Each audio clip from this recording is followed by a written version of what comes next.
नमस्कार आहे माझ्या सगळ्यांना. मी नित्यपूजा करम माझ्या यूट्यूब चॅनलमध्ये.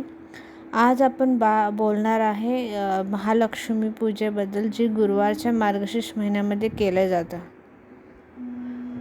हे गुरुवारचं मार्गशीर्ष महिन्यातलं महालक्ष्मीचं पूजा ही लक्ष्मी देवीने पद्मपुराणात सांगितलेले आहे की जो माझे व्रत नित्य नियमाने करेल तो सदैव सुखी आणि समाधानी राहील.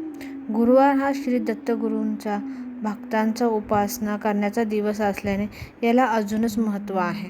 तर आज आपण जाणून घेणार आहोत की श्री महालक्ष्मी व्रत करणाऱ्यांसाठी कोणत्या नियमांचं पालन करावे लागणार आहे, ज्यामुळे महालक्ष्मी तुमच्यावर प्रसन्न होऊन तुमचे सर्व मनोकामना पूर्ण करेल. महालक्ष्मी व्रत करणाऱ्यांचे नियम. हे व्रत समाधान, शांती, ऐश्वर्य मिळावे म्हणून, तसेच श्री लक्ष्मीची आपल्यावर सदैव कृपा राहावी म्हणून करायचे आहे. व्रत करणाऱ्याने लवकर उठून स्नान करावे व शरीर आणि मनाने निर्मळ होऊन पूजाविधी करावा. तुम्ही पूजाविधी सकाळी करू शकता आणि तुम्हाला सकाळी वेळ नसेल तर नियमाने तुम्ही संध्याकाळी सुद्धा करू शकता. असे नियमाने बघितले तुम्हाला मार्गशीर्ष महिन्याच्या पहिल्या गुरुवारापासून करायचे आहे. ह्या व्रताची सुरुवात करता येईल. दर गुरुवारी ही श्री महालक्ष्मी व्रत करून देवीची यथासांग पूजा करावी. अशा प्रकारे 8 गुरुवार हे व्रत करून शेवटच्या गुरुवारी उद्यापन करावे. जर आपण कोणत्याही महिन्यातून सुरू करायचे म्हटले तर नियम सांगते मी, मार्गशीर्ष महिन्याचं बोलत नाही आहे. 1 महिन्याप्रमाणे वर्षभर सुद्धा काही भक्त हे नुसतेच मार्गशीर्ष महिना नाही तर वर्षभर सुद्धा दर गुरुवारचे व्रत चालू ठेवतात. देवीच्या फोटोसमोर बसून श्री महालक्ष्मी व्रताची कथा आणि महात्म्य हे तुम्हाला वाचायचेच आहे. हा नियम आहे. असे नुसती पूजा केली आणि देवीचं महात्म्य नाही वाचलं, आरती नाही केली तर हे व्रत सफल होत नाही, पूर्ण होत नाही. उद्यापन जेव्हा तुम्ही करणार तेव्हा नेहमीप्रमाणे त्या दिवशी सुद्धा तुम्हाला देवीचं कथा वाचायची आहे, महात्म्य वाचायचे आहे, पूजा वाचायची आहे, आरती करायची आणि ते झाल्यानंतर तुम्ही 7 सुवासिनींना बोलवू शकता किंवा 7 कुमारिका मुलींना बोलवू शकता. पण कुमारीपेक्षा सुवासिनी जास्त चांगल्या आहेत. लक्ष्मी स्वरूप समजून त्यांना हळदी कुंकू देऊन प्रसाद म्हणून एक फळ, एक फूल द्यावे लागते. ह्याने व्रतकथेची एक प्रत पण तुम्ही देऊ शकता. असल्यास तुम्हाला ब्राह्मणाला शिधा आणि दक्षिणा देऊन नमस्कार करावे. जर तुम्हाला शक्य झाले तर नक्कीच करावे, फळ दुप्पट होईल. स्त्री-पुरुष दोघेही हे व्रत करू शकता. व्रताच्या दिवशी उपवास करावा, पण फक्त फळे खावी, दूध खावे, केळ खावे. पती पत्नी दोघे मिळून सुद्धा हे व्रत करू शकतात, कारण हे व्रत संसारिक लोकांसाठीच महालक्ष्मीने सांगितलेले आहे. हे व्रत करताना काही आकस्मिक अडचणी आल्या तर पूजा आरती दुसऱ्याकडूनही तुम्ही करून घेऊ शकता. तुम्ही नाही केलं तरी चालेल, मात्र तुम्हाला उपवास स्वतः करायचा आहे. अशावेळी तो गुरुवार 8 गुरुवारामध्ये धरू नये. ज्यावेळी तुम्ही उपवास धरलाय पण तुम्ही स्वतः पुस्तकातली कथा वाचली नाहीये किंवा तुम्ही आरती केली नाही तर तो गुरुवार तुमच्या मोजण्यात धरायचा नाही. मग जेव्हा तुमच्या त्या संकटातून, त्रासातून तुम्ही सुटाल, अडचणीतून सुटाल, तेव्हा तो तुमचा वाढीव गुरुवार नंतर पुढचा गुरुवार तुम्ही करायचा, भलेही तो मार्गशीर्ष महिना नसला तरी.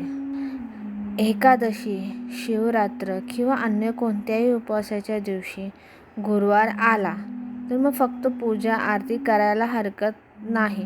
रात्री भोजन केले नाही तरी चालेल, कारण एकादशी आणि शिवरात्रीला रात्री उपवासाचं पारण होत नाही, रात्री उपवास सोडत नाहीत.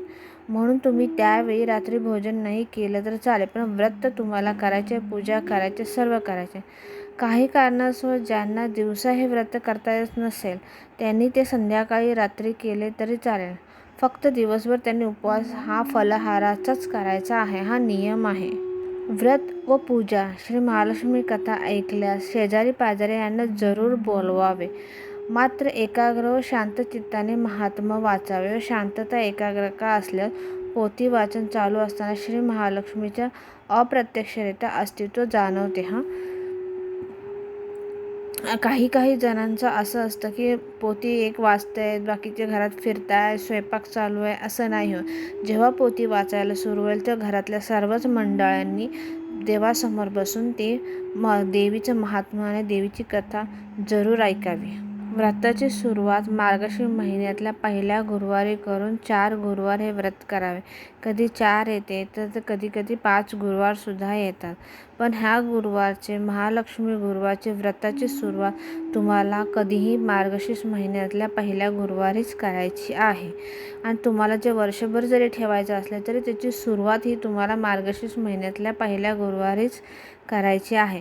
आणि शेवटच्या मार्गशीर्ष महिन्यातल्या शेवटच्या गुरुवारी तुम्हाला उद्यापन करायचं आहे. आणि जर अडचण आल्यामुळे तुम्हाला शेवटच्या गुरुवारापेक्षा अधिक गुरुवार करावा लागत असेल त्यावेळी तुम्ही तो करू शकता.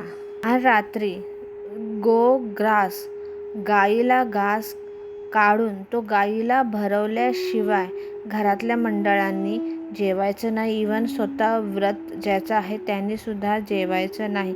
पहिला तो घास गाईला जाऊन गाईला भरवायचा आणि नंतरच घरात सगळ्यांनी जेवण घ्यायचे. काही जण फक्त देवीची कथा वाचतात, महात्मा वाचत नाहीत. आणि इंद्राने बोललेलं देवी अष्टक आहे ते सुद्धा वाचायचं असतं. तर ते सर्व तुम्ही वाचावे. आणि मी सांगते, जरी तुम्ही गुरुवारी व्रत करत असाल, गुरुवारी उपवास करत असला तरी बुधवारच्या संध्याकाळनंतर तुम्ही लसूण कांदा हे उग्र वर्ज्य करावे, खाऊ नये. आणि पूर्ण 1 महिना मार्गशीर्षच्या घरामध्ये नॉनव्हेज करायचं नाही. व्रतींनी तर खायचंच नाही आहे, पण जमलं असं घरातल्या प्रत्येक व्यक्तीने सुद्धा 1 महिनाभर घरात एकही नॉनव्हेज वस्तू करायची नाही. महालक्ष्मीसाठी घरात शुद्धता पाळायची. आणि जर तुम्हाला पोथी वाचता येत नसेल, काही गृहिणींना वाचता येत नाही, तर नियम असा आहे की तुम्ही कुठल्याही कन्येकडून किंवा कुठल्याही सुवासिनीकडून ते पोथी वाचून घेऊ शकता आणि व्रत तुम्ही धरू शकता. पण मग तुम्हाला त्या सुवासिनीची किंवा कन्येच्या पाया पडावे लागेल. का तर ते व्रत तिने तुमच्याशी वाचले आणि ती देवी समान झाली तुमच्यासाठी. हा एक नियम नक्कीच पाळावा तुम्ही. आणि जे काही तांदूळ तुम्ही घेणार ते अखंड तांदूळ घ्यायचे, खंडित तांदूळ घ्यायचे नाही. हा एक नियम तुम्ही जरूर लक्षात ठेवा.